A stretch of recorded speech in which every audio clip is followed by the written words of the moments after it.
చీకటి పడుతున్న వేళ మగధ సామ్రాజ్యపు అడవుల అంచున ఒక మర్రి వృక్షం కింద నిశ్శబ్దం రాజ్యమేలుతోంది.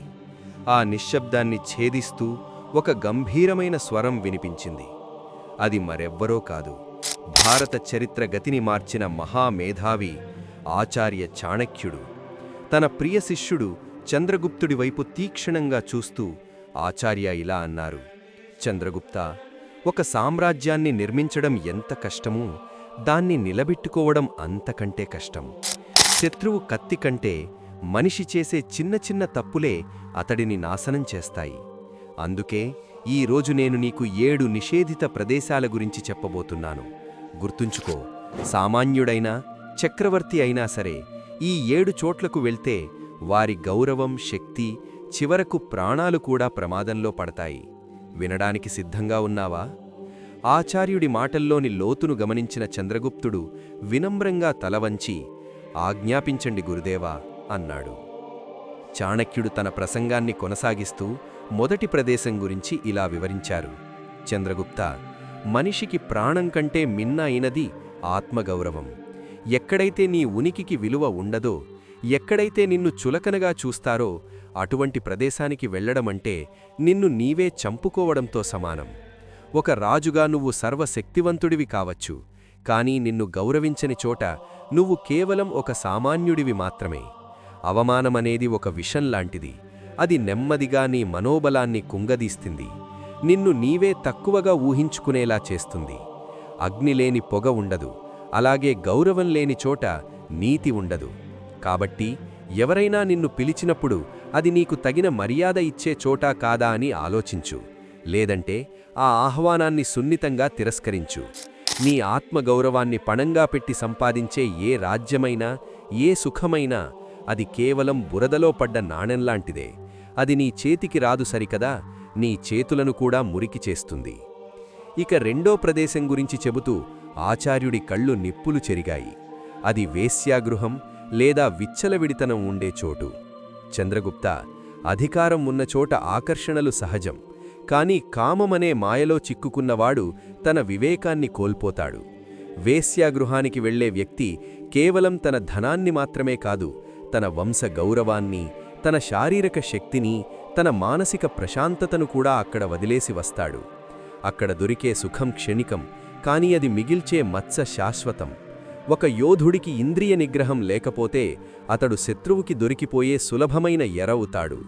కామవాంఛ మనిషిని బానిసగా మారుస్తుంది. ఏ రాజ్యంలోనైతే పాలకులు ఇటువంటి వ్యసనాల్లో మునిగిపోతారో ఆ రాజ్యం శత్రువుల పాలు కావడానికి ఎంతో సమయం పట్టదు. నీ క్యారెక్టర్ నీ కవచం లాంటిది. దానికి ఒక్క చిన్న రంధ్రం పడ్డా మృత్యువు నిన్ను సులభంగా వేటాడుతుంది. అందుకే అటువంటి వాసన వచ్చే చోటికి కూడా నువ్వు వెళ్ళకూడదు.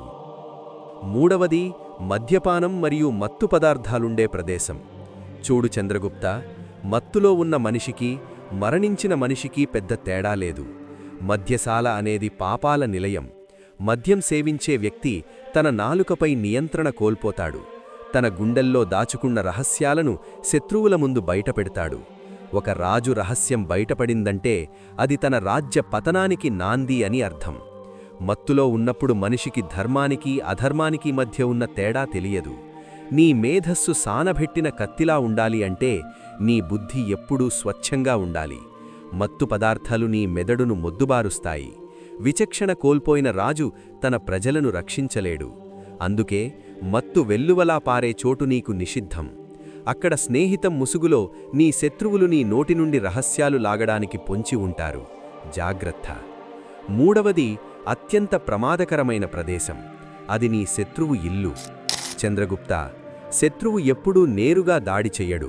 ముఖ్యంగా వాడు నిన్ను తన ఇంటికి ఆహ్వానిస్తున్నాడంటే అది ప్రేమతో కాదు, కుట్రతో అని గ్రహించు. శత్రువు ఇంట్లో వడ్డించే భోజనం విషంతో సమానం. అక్కడ వినిపించే తీయని మాటలు నీ వెన్నులో పొడవడానికి సిద్ధమైన కత్తులు. శత్రువును యుద్ధరంగంలో ఎదుర్కోవడం వీరత్వం, కానీ వాడి ఇంట్లో అతిథిగా వెళ్లడం మూర్ఖత్వం. రామాయణంలో విభీషణుడు రాముడి చెంతకు చేరినప్పుడు అది ధర్మం కోసం జరిగింది, కానీ రావణుడి ఆహ్వానాన్ని మన్నించి ఎవరైనా వెళ్తే అది వినాశనమే అయ్యేది. నీ శత్రువు నీకు నమస్కరిస్తున్నాడంటే వాడు నీ పాదాలను పట్టుకోవడానికి కాదు, నిన్ను కిందకు దోయడానికి అని గుర్తుంచుకో. శత్రువు ఇల్లు అనేది ఒక చక్రవ్యూహం. లోపలికి వెళ్లడం సులభం, కానీ బయటకు రావడం నీ ప్రాణాలతో ముడిపడి ఉంటుంది. 5వది హింస లేదా గోహత్య జరిగే ప్రదేశం. చంద్రగుప్త, మన సంస్కృతిలో గోవు అంటే కేవలం జంతువు కాదు, అది ఒక పవిత్ర శక్తి. ఎక్కడైతే మూగజీవాల ఆర్తనాదాలు వినిపిస్తాయో, ఎక్కడైతే రక్తం ఏరులై పారుతుందో అటువంటి చోటికి వెళ్లడం వల్ల నీ మనస్సులో కరుణ చనిపోయి క్రూరత్వం ప్రవేశిస్తుంది. హింస జరిగే చోట నెగటివ్ ఎనర్జీ ఎక్కువగా ఉంటుంది. అది నీ ఆలోచనా విధానాన్ని ప్రభావితం చేస్తుంది. ఒక రాజుగా నువ్వు ధర్మాన్ని రక్షించాలి, కానీ అధర్మం జరిగే చోట సాక్షిగా నిలబడకూడదు. అటువంటి ప్రదేశాలు మనస్సుని అపవిత్రం చేస్తాయి. శాంతిని కోరుకునేవాడు, విజయాన్ని ఆశించేవాడు ఎప్పుడూ అహింసను పెంపొందించే చోట ఉండాలి, కానీ రక్తపాతం జరిగే చోట కాదు. 6వ ప్రదేశం చరిత్రహీనులు మరియు స్వార్థపరులు ఉండే చోటు.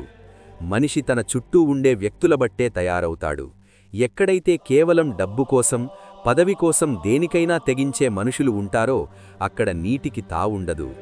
లోభమున్నచోట మోసముంటుంది. అటువంటి వ్యక్తుల ఇళ్లకు వెళ్ళినప్పుడు వారు నిన్ను తమ స్వార్థం కోసం వాడుకోవడానికి ప్రయత్నిస్తారు. లోభి అనేవాడు పాములాంటివాడు. వాడు ఎప్పుడు కాటు వేస్తాడో ఎవ్వరికీ తెలియదు. రాజనీతిలో లోభికి చోటు లేదు, ఎందుకంటే వాడు కొద్దిపాటి ధనం కోసం రాజ్యాన్ని కూడా అమ్మేస్తాడు. అటువంటి వ్యక్తుల సాంగత్యం నీకు మచ్చ తెస్తుంది. కాబట్టి ఎవరి చరిత్ర అయితే కలంకితమైందో, ఎవరి మనస్సులో అయితే కేవలం స్వార్థమే ఉందో వారి దరిదాపుల్లోకి కూడా నువ్వు వెళ్ళకూడదు. చివరిగా 7వ ప్రదేశం అహంకారి ఇల్లు. చంద్రగుప్త, అహంకారమనేది ఒక పెద్ద అంధకారం. అహంకారి అయిన వ్యక్తి తన్ను తాను దైవంగా భావిస్తాడు మరియు ఇతరులను పురుగులుగా చూస్తాడు. అటువంటి వ్యక్తి ఇంటికి వెళ్ళినప్పుడు వాడు నిన్ను అవమానించడమే కాకుండా తన అహంకారపు మాటలతో నీ శక్తిని తగ్గిస్తాడు. అహంకారం ఎక్కడ ఉంటుందో అక్కడ విజ్ఞానానికి ప్రవేశం ఉండదు. ఒక అహంకారి ఎప్పుడూ తన గొప్పలు చెప్పుకోవడానికే నిన్ను పిలుస్తాడు తప్ప నీనుంచి నేర్చుకోవడానికి కాదు. అటువంటి చోట నువ్వు ఉండే ప్రతి క్షణం నీ విలువైన సమయం వృధా అవుతుంది. అహంకారమనేది ఒక అంటువ్యాధి లాంటిది. అది నీకు కూడా సోకే ప్రమాదముంది. వినయం లేని చోట విద్య ఉండదు, విద్య లేని చోట విజయం ఉండదు.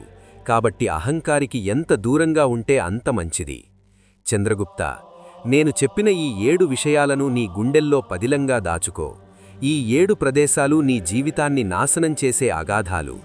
వీటిని దాటుకుని వెళ్ళగలిగిన రోజే నువ్వు అఖండ భారతానికి చక్రవర్తివవుతావు. గుర్తుంచుకో, దేహానికి గాయమైతే కాలం మానిపోతుంది, కానీ ఆత్మకు, గౌరవానికి గాయమైతే అది చరిత్రలో చెరిగిపోని మచ్చగా మిగిలిపోతుంది. ఆచార్య చాణక్యుడు ఈ బోధనలను విన్న చంద్రగుప్తుడు ఆయన పాదాలకు నమస్కరించి, గురుదేవా, మీ మాటలే మాకు మార్గదర్శకాలు. ఈ 7 ప్రదేశాలకు నేను ఎప్పటికీ దూరంగా ఉంటాను అని ప్రతిజ్ఞ చేశాడు. మిత్రులారా, ఆచార్య చాణక్యుడు నాటి కాలంలో చెప్పిన ఈ మాటలు నేటికీ మనందరికీ వర్తిస్తాయి. మన గౌరవాన్ని కాపాడుకోవడం, చెడు సాంగత్యానికి దూరంగా ఉండడం, వ్యసనాలకు బానిస కాకపోవడం, ఇవే మన విజయానికి పునాదులు. మన జీవితంలో మనం ఎక్కడికి వెళ్తున్నాం, ఎవరితో ఉంటున్నామనేదే మన భవిష్యత్తును నిర్ణయిస్తుంది. ఈ గొప్ప జ్ఞానాన్ని ఆచరిద్దాం, ఉన్నత శిఖరాలను అధిరోహిద్దాం. ఈ వీడియో మీకు నచ్చినట్లయితే, మీ జీవితంలో కూడా ఇటువంటి అనుభవాలు ఎదురై ఉంటే కమెంట్ రూపంలో మాకు తెలియజేయండి. మరిన్ని ఇలాంటి ఆసక్తికరమైన మరియు విలువైన విషయాల కోసం మన Sriram all in one star ఛానల్ని ఇప్పుడే సబ్స్క్రైబ్ చేసుకోండి. ఈ వీడియోను మీ స్నేహితులకు, కుటుంబ సభ్యులకు షేర్ చేసి వారికి కూడా ఈ గొప్ప నీతిని పరిచయం చేయండి. ధన్యవాదాలు.